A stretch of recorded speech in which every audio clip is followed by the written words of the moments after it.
Hey everyone, Hakase here. Welcome back to my channel. Today I'm taking a quick look at King's Rest Mythic. And the first thing that I'm going to start off by telling you guys is the entrance to the dungeon.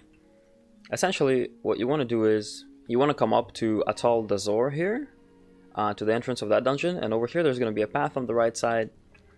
And you're just going to go up that path, and essentially where this is going to take you is going to take you inside the non-instance version of Untitled Chapter. And King's Rest is basically at the end of the dungeon, and that's where you need to get. So I'm just going to show you guys how to get there real quick.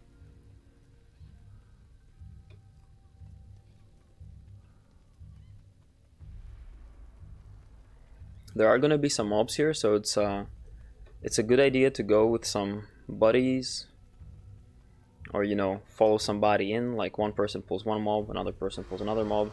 Hopefully these are going to be fighting, so they're not going to aggro on you. And you just run through here to where the last boss would be in the dungeon, and that's where the entrance and the summoning stone both are. And here we are, here's the entrance. Right, so we're finally all inside. It took some time to organize people to get here because no one knew where it was and stuff.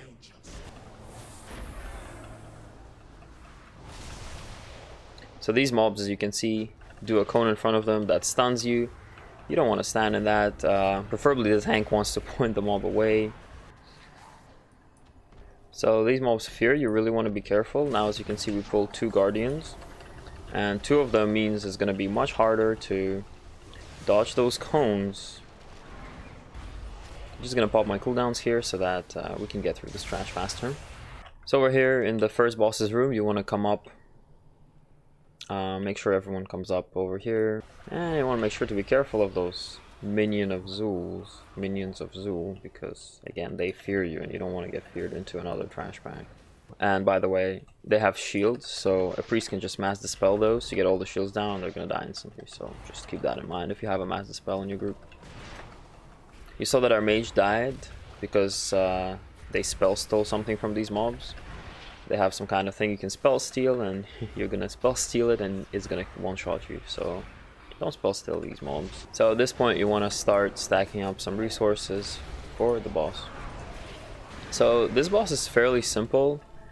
He's just gonna target one player with the debuff that's gonna put some molten gold on the ground, and then that molten gold is gonna spawn a mob that's gonna move towards the boss. You want to kill that mob, you want to put that molten gold as far away from the boss as possible. See, that guy's over there's got it. I don't think the tank knows what he's doing. He's keeping the boss right next to the gold.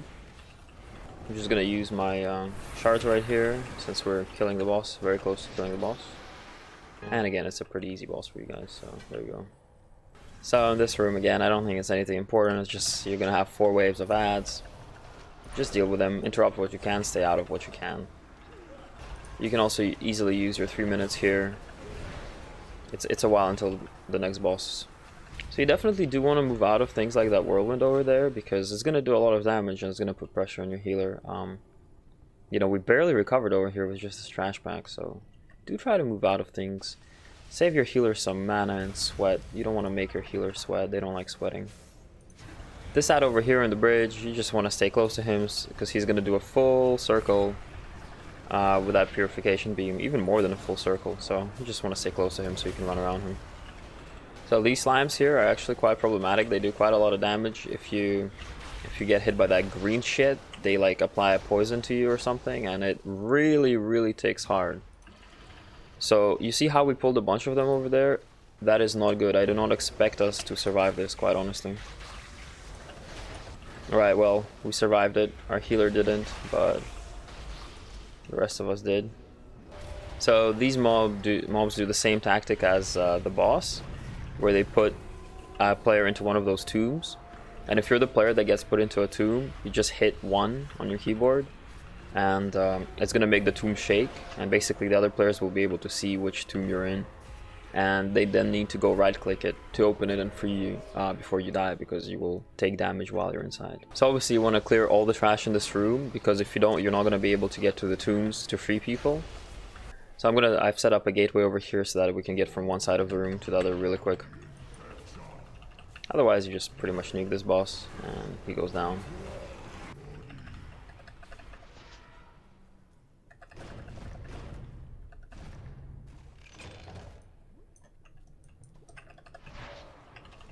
So I got freed really fast right there.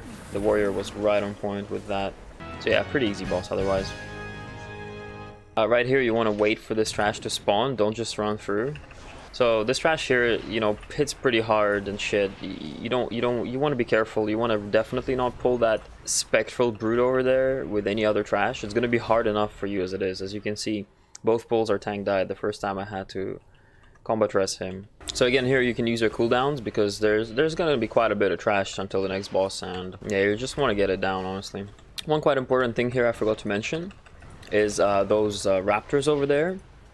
They focus on a player and then jump to them like this and do that frontal cleave. That does a ton of damage. Just don't stand in that. Very, very easy to avoid. So on this boss, very, very important is that the middle boss here, you need to interrupt his poison nova or something. That's extremely important because if one cast goes off, it's going to put a severe dot on you, and it's really going to fuck you up. It's pretty much going to wipe you for sure. So once this boss spawns, he's going to cast that thing once in a while. Make sure to interrupt it. And then once he dies, he will keep casting it. So for barrel through there, people need to stand between me and the boss. Otherwise I'm going to get hit for too much. So for the right boss, make sure to stand in a line between the boss and the person he's going to barrel through. Every week you're going to get a different order of these bosses. So we're getting the Poison Nova one last here, which was really nice. But once one of the bosses dies, you're obviously going to have to keep dealing with the mechanics. For this one, very important to avoid those whirling axes. They move in a circular pattern, which makes it slightly harder to avoid. And they put a pretty severe bleed on you, as you can see by my health over here. So this is the boss. The middle boss is the one that you must, absolutely must interrupt. This is the one, Poison Nova. So this guy also spawns these totems around the room that you really kind of want to kill. So from that guy's room, you're going to go back where you came from, get this quick cutscene, essentially going to get a bridge to the final boss's room. So Azul is pretty straightforward. You want to stand in those thingies there, and then you're going to get this AoE bomb on you, move away from people. He's also going to spawn these minions of Zuls, which are those shielded ads that you want to run away from. If they reach you, they fear you, essentially. So this boss is fairly simple, I would say. There's just a ton of on-the-ground AoE effects that you just move out of. He's also going to spawn these dinosaurs that are going to do the same thing, where they jump to a player and cleave in front of them. So then he starts doing these swirly things that go around the room. Essentially, you have to move. That's it. So anyway, guys, that's pretty much it. Thanks for watching. I hope you found that helpful, and if you did, please leave a like and subscribe to my channel for more stuff like this. I'll also be doing the same stuff pretty much for all the other dungeons, and as well as raids, so do stay tuned, and I'll see you guys in the next one. Bye!